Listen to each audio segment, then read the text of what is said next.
And welcome back once again. Experience the beauty, the grace, and the charm of Boone Hall Plantation. Take a look at this.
You just saw that, the beautiful Avenue of the Oaks. Get this, they thought about it over 250 years ago of how they were going to plant 96 oak trees, live oak trees, and how they would majestically display the entrance to beautiful Boone Hall Plantation. Joining me now, the lady that I guess you could say kind of runs this entire operation to a degree, a Georgia girl. That's right, Natalie Knox. And tell us, Natalie, there's so much diversification here at Boone Hall Plantation. Let's start off first with the history. You know, we're really proud about what we have to offer here at Boone Hall Plantation. The plantation itself was founded by Major John Boone in 1681. Two of the founding fathers of this country came from the Boone Hall family tree. You had John Rutledge and Edward Rutledge being one of the signees of the Declaration of Independence. You know, it really is just a true Southern plantation. You come in, you have the one-of-a-kind Avenue of Oaks, you got the Charleston feel with the oak trees, the Spanish moss, but we're on the water as well, so you still get that coastal feel and the coastal breeze coming in. So it really is kind of the best of both worlds. Back to the founder of the plantation here, which is nearly 750 acres, had a lot to do with Fort Sumter and the Civil War. That's right. Some of the bricks that were manufactured at the plantation were used to help build Fort Sumter, as well as several of the Charleston landmarks. Now, with the diversification here and the historic value, and of course the scenery is just unbelievable, there's so many events that take place here.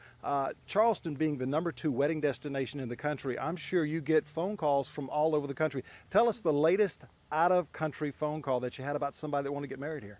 You know, I had a call this past week from a lady from England that wants to come over and rent the whole plantation out for the whole day and do a traditional English wedding, which goes from about 12 o'clock in the afternoon to about 12 o'clock in the evening. So that is incredible, because there's just so much here to see with not only the Avenue of the Oaks, because folks can get married there, but also around the dock that's right around the entrance area of the creek down there. Tell us about that. I've actually gone to a wedding reception there, and that is so much fun.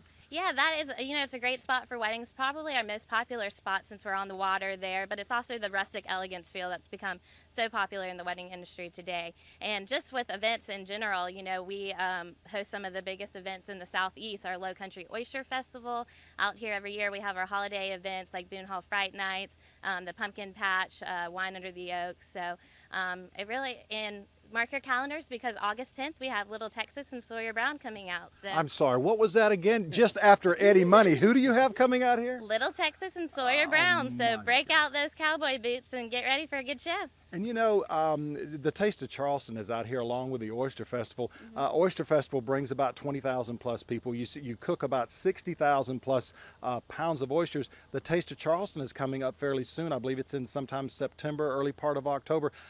Tell us how that goes. We just have vendors from all over Charleston area, the local restaurants come out, and you get a little taste and a little feel of each one. So with the plantation, we have not only the historicness, the beauty, of course, the Spanish moss, the events that go on. We also have what some people would call probably one of the largest gardens around. JD Rayfield is going. I'm going to ask you to step up for me. JD, come on and tell us about this, because you have here on the plantation of nearly 750 acres, you have one of the most beautiful farms that you crop so many different things. It used to be cotton and soybeans, and now what is it? Well, right now we have a multitude of vegetables for the low country. And the main thing is our farmers market across the street is managed by Steve Stone. He's done an excellent job in preparing a little cafe menu that gives you the low country flavor and cuisine. Along we have wine shops over there. We have a wine shop, fresh local seafood, and most of the things are grown right from the Boone Hall farm and taken over there fresh daily. And this is just right across the street from Boone Hall Plantation, and this is where folks can go in there and get different wares. Your strawberries, which of course are impeccably, wonderfully tasting. Blueberries. What other sorts of vegetables that you have that you grow here? Well, one of the main things now, but we're coming to an end, was our tomato season. And we have sweet corn today, and our special is 4 ears for $1. It's kind of an end the tent special, so you can't beat that. 4 ears of corn for $1. Yes, I think you corn. may have thinking about bringing a few up here for us as well. Right. Tell us more about what you do, because you supply so much to so many educational value, as well as to so many restaurants here in the local area. Well, 3 years ago, Tom, we started a farm-to-table program, and we called on 22 of our local Mount Pleasant restaurants. And then once in a while, when we have some fancy things like pumpkin blooms or things, we'll take them downtown. You know, Frank Lee uses them at north of Broad and High Cotton, as well as Post House over here. But then we have 10 chain stores also in East Cooper Hospital. Wow. So it keeps us really busy over there. A lot of wonderful fresh vegetables. I'm going to bring Natalie back in here. Natalie, come back over here real quick, because you forgot to tell me about some sort of a wine tasting event. What is this coming up here pretty soon, wine tasting? The Wine Under the Oaks, which actually JD kind of handles, and he can tell you a little bit more about that. JD, what about the wine on the oaks? Yes, sir. It starts December the 8th, at high noon. And we already have a full slate going for you. It's a lot of surprises, but our show-stopping band is going to be Pablo Cruz. Oh, and, wow. Right. And at halftime, we've got our low country Gullah singers. Is going to kind of do it Christmas Gullah style during the break. So we got a lot more things. I'm not going to tell you. You have to come see it. It's going to be the best event in the Southeast by Wonderful. far. JD, Natalie, thank you so much. Once again, we're live at Boone Hall Plantation. You got to come out and see this, folks. It's absolutely beautiful. More coming up after the break. Stay with us.